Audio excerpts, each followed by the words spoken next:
I think there was something to the therapeutic nature of the hot spring water, and certainly his rejuvenating capabilities, after going through the grueling parts of training. So that's how Satchel Paige was able to pitch for so long. It may have been. He had something. Right? He had something, man. I don't know if it was some kind of elixir or what. Yeah. Wasn't there a story where his arm was completely gone, by the time he was like 25 or something? It was gone. It was gone in a little stretch in the 30s, and the Monarchs trainer, Jew Baby Floyd, and as the late great Buck O'Neil would say, I don't know why they call him Jew Baby because he is black as I am, but Jew Baby Floyd was a legendary trainer, and he continued to work on Satchel's arm, and he brought Satchel's arm back to life, and Satchel never had another bout of arm injury after pitching, some will say, into his 70s. Because we don't know how old Satchel really was. The tombstone over in the corner is just hilarious. There's a question mark. Birth, question mark, death. Was in quotes, by the way. Question in quotes.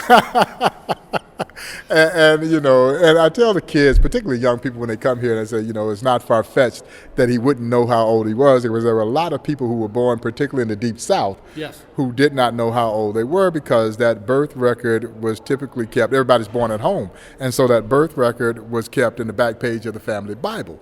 Well, according to Satchel, the goat ate that page out the Bible. And so It's a good story. See, and that's what I mean. Satchel Paige is probably my favorite all-time pitcher, and then the story of him just getting his nickname as being a tall, lanky teenager pulling bags. Was it Mobile, Alabama? Mobile. He could hold 10 or 12 bags at a time, and so they just looked like he looked like a big satchel. Satchel was always an entrepreneur. He knew how to make money, and he found a way to make more money than the other kids carrying those bags, and they looked like a satchel tree carrying all those bags. And when your nickname is so iconic that people think it's your name, that's pretty special. And you see that quite a bit in the case of the Negro League players.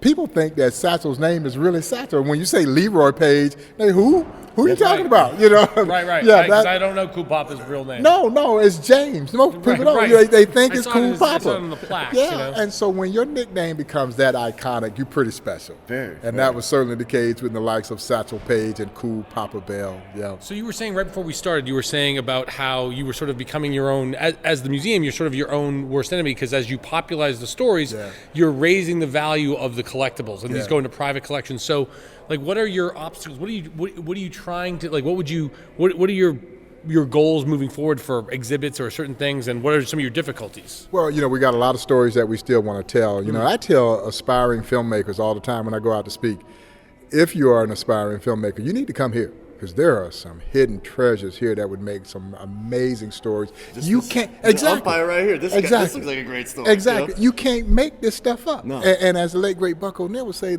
the truth is better than fiction. So you don't have to fictionalize the story of the Negro Leagues to make it entertaining. So there are so many stories that we still want to tell. We're working on a new exhibit now called Barrier Breakers that will look at the complete integration of the game of baseball from 47 with Jackie Robinson to 59 with Pumpsie Green. Well, all those men went through the same thing. Yeah, none of them had it easy, and so we want to put the spotlight on the other guys. It's so interesting. There were 5 guys who go up in 1947. Well, I was just going to mention Larry Doby, who came up, 2 weeks later? Or 3 weeks? About 5 weeks later. Yeah, so there's 5 guys who go up in 1947. Everybody knows Jackie. A few more folks know Larry Doby because he breaks color barrier in the American League with Cleveland. The other 3 guys are the answers to a trivia question. Yeah, Hank Thompson, Willard Brown, and Dan Bankhead. And then Dan Bankhead is the answer to an even better trivia question: who was the first African-American pitcher in Major League Baseball? Most people just naturally assume that it was Satchel, but it was Dan Bankhead. Satchel goes over in 48. Right. Yeah, Dan Bankhead joined Jackie with the Dodgers that same year.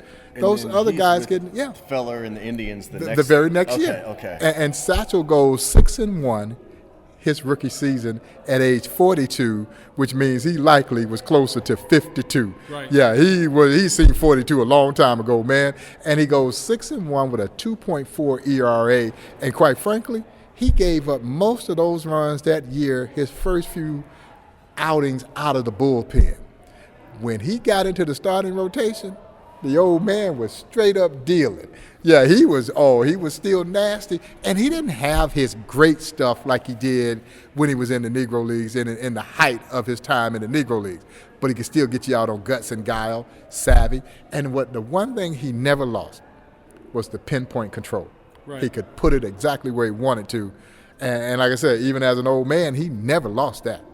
Yeah, he was pitching when Charlie Finley brings him back to pitch in 1965 for the Kansas City A's, just before they moved him out to Oakland.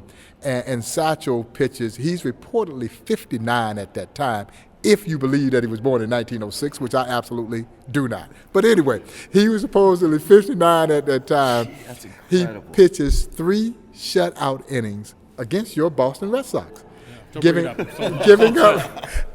only 1 hit against the Red Sox. Great trivia question. 1965 Boston Red Sox. Who got that lone hit off of Satchel?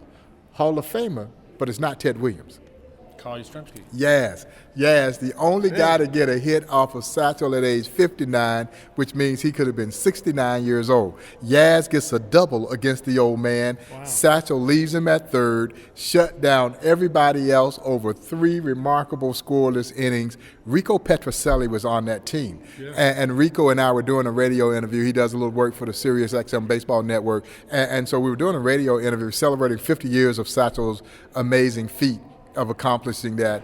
And he says, Bob, we all went to the plate hacking away at that old man. They thought they were going to light this old dude up. And he says at that time, Paige's fastball was still 86, 87 miles an hour, and he's painting the black on it, and they're turning around, going back to the dugout in utter disbelief that this old man is still getting them out.